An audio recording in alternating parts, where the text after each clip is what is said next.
So hello guys, কেমন আছো তোমরা সবাই? আজকে আমরা আবার নিয়ে চলে আসলাম তোমাদের জন্য একটা নতুন ভিডিও, একটা নতুন ব্লগ। আজকের ভিডিওটা একটু অন্যরকম, একটা আনপ্ল্যানেড ট্রিপ। আজকের ট্রিপটার জন্য আমাদের আগে থেকে কোনো প্ল্যান ছিল না। হঠাৎ করে সন্ধেবেলায় ডিসাইড হলো কোথাও ঘুরে আসি। আর তখনই মাথায় আসলো শর্ট টাইমে ঘোরার মতো জলপে শ্রাবণী মেলা থেকে বেটার আর কিছুই হতে পারে না।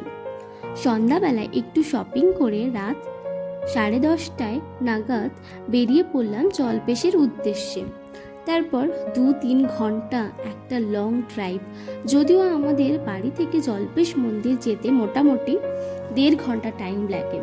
যেহেতু এখন সিজন টাইম চলছে, তাই রাস্তায় অনেক দর্শনার্থী রয়েছে, তাই পৌঁছাতে পৌঁছাতে একটু লেটই হয়ে গেল। মন্দিরে পৌঁছে দেখলাম ভক্তদের বিশাল লাইন, কিন্তু যেহেতু আমাদের 100 টাকা দিয়ে টিকিট কেটে নিয়েছিলাম, তাই আমাদের আর খুব বেশি ভিড়ে লাইনে দাঁড়াতে হয়নি। তোমরা আশেপাশে দেখতেই পারছো কত দর্শনার্থী। এখানে প্রায় অনেক দূর দূর থেকে লোক আসে মহাদেবের দর্শন করতে। এই ভিড়ে অনেকে বাচ্চা কাচ্চা নিয়ে যায়। আমার মনে হয় এই ভিড়ে বাচ্চাদের না নিয়ে যাওয়াই ভালো হবে। টাইম লাগছিল, তাই মন্দিরে দাঁড়িয়ে আমরা কিছু ফটোও তুলে নিই। তারপর আস্তে আস্তে লাইনের সাথে এগোতে এগোতে পৌঁছে গেলাম মন্দিরের ভেতরে, যেখানে প্রথমেই ছিল নন্দী মহারাজের একটা সুন্দর মূর্তি।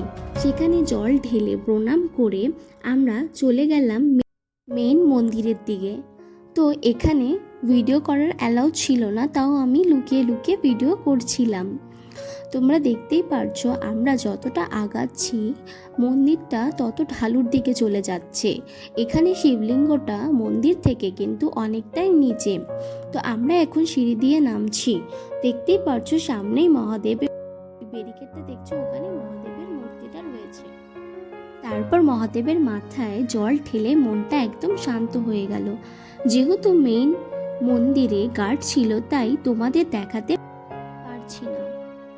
জল ঢেলে বেরোতে বেরোতে বাইরে প্রায় ভোর হয়ে গেছিল।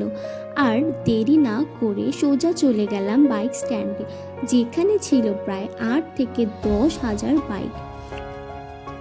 তোমরা একটু খেয়াল করে দেখো, যত দূর চোখ যাচ্ছে তত দূর পর্যন্ত কিন্তু বাইক দেখা যাচ্ছে। তো ভেবেই নাও কতগুলো বাইক রয়েছে এখানে।